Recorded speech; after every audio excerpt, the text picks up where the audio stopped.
एक धनी सेठ के 7 बेटे थे। 6 का विवाह हो चुका था और 7वीं बहू आई ही थी। वह सत्संगी माँ बाप की बेटी थी। बचपन से ही उसने सत्संग जाना है और सत्संग को देखा है और किया है। छोटी बहू ने देखा कि घर का सारा काम तो नौकर चाकर कर ही लेते हैं, जेठानियाँ केवल खाना बनाती हैं, उसमें भी खटपट होती रहती है।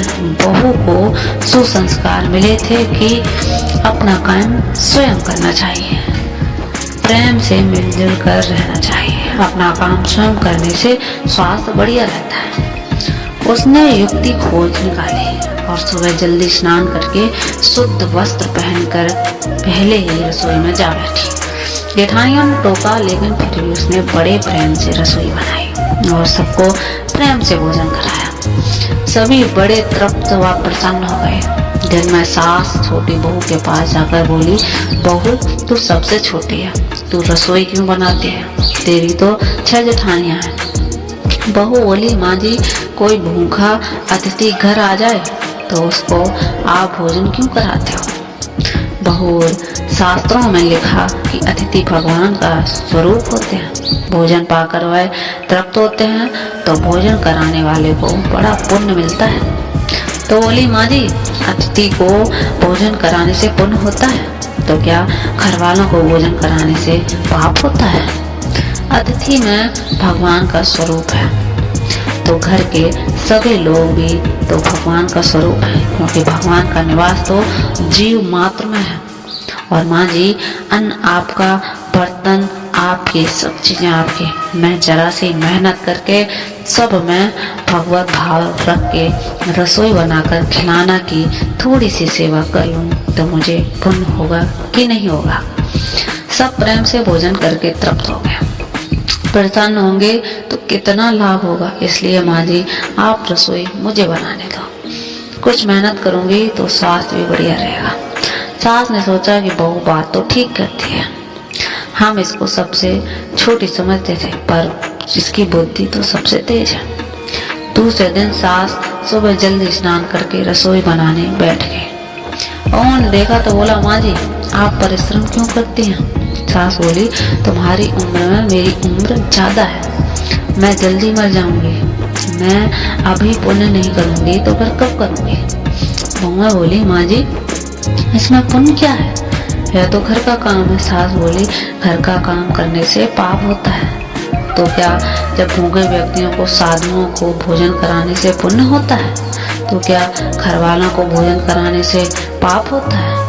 सभी में ईश्वर का वास है। सास की बातें सुनकर सब बहुओं को लगा कि इस बात का तो हमने कभी ख्याल ही नहीं किया, यह युक्ति बहुत बढ़िया है। अब जो बहू पहले जग जाए वही रसोई बनाने बैठ जाए।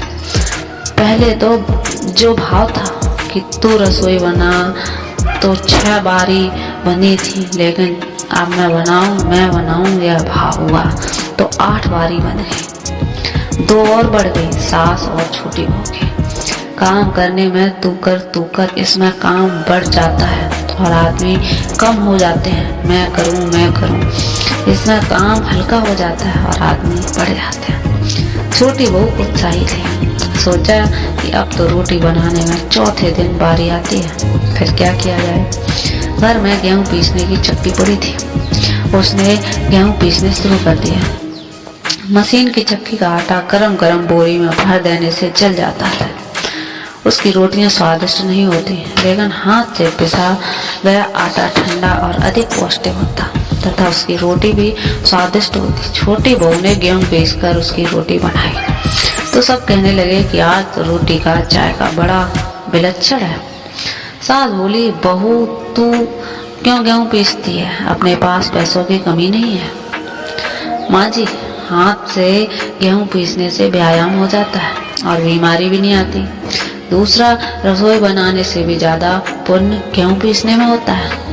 सास और जेठानियों ने जब सुना तो लगा कि बहू ठीक कहती है। उन्होंने अपने अपने पतियों से कहा, घर में चक्की ले आओ, हम सब गेहूं पीसेंगे। रोजाना सभी जेठानियां चक्की में 2-2.5 सेर गेहूं पीसने लगी। अब छोटी बहू ने देखा कि घर में जूठे बर्तन मांजने के लिए नौकरानी आती है अपने जूठे बर्तन हमें स्वयं साफ करने चाहिए, क्योंकि सब में ईश्वर है तो कोई दूसरा हमारा जूठा क्यों साफ करे। अगले दिन उसने सब बर्तन मांज लिए।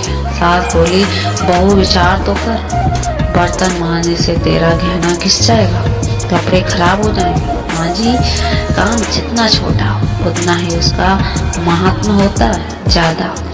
पांडवों के यज्ञ में भगवान श्री कृष्ण ने जूठी पत्तलें उठाने का काम किया था।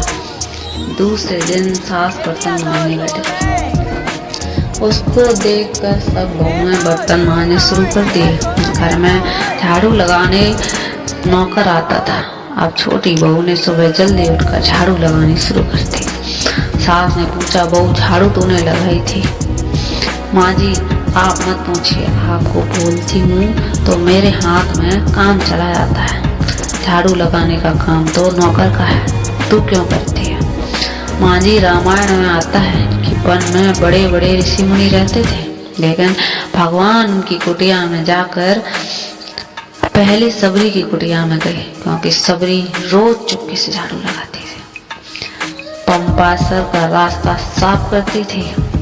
आते जाते ऋषि मुनियों को पैरों में कंकड़ न चुभ जाए। सास ने देखा कि यह छोटी बहू तो सबको लूट लेगी, क्योंकि यह सबका पुण्य अकेले ही ले लेती है।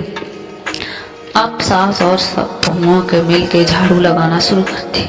जिस घर में आप में प्रेम है वह लक्ष्मी विराजमान रहती है, और जहाँ कलह और निर्धनता आती है, सेठ का तो धन दिनों दिन बढ़ने लगा।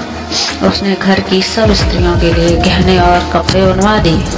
अब छोटी बहू ससुर से मिले, गहने लेकर बड़ी जेठानी के पास गई और बोली, आपके बच्चे हैं, उनका विवाह करोगी तो गहने बनवाने पड़ेंगे। मेरे तो अभी कोई बच्चा नहीं है, इसलिए इन गहनों को आप रख लीजिए। गहने जेठानी की देखकर बहू ने कुछ पैसे और कपड़े नौकरों में बांट दिए। सास ने देखा तो बोली, बहू, यह तुम क्या कर रही हो? तेरे ससुर ने सबको गहने बनवा कर दिए और तूने तो जेठानी को दे दिए और पैसे कपड़े नौकरों में बांट दिए। माँ जी, मैं अकेले इतना संग्रह करके क्या करूँगी? अपनी वस्तु किसी जरूरतमंद के काम आए तो आत्मिक संतोष मिलता है और दान करने का अमिट पुण्य होता है। सास को बहू की बात लग गई। वह सेठ के पास जाकर बोली, मैं नौकरों में धोती साड़ी बांटूंगी और आसपास में जो गरीब परिवार हैं उनकी बच्चों की फीस भरूंगी। अपने आप कितना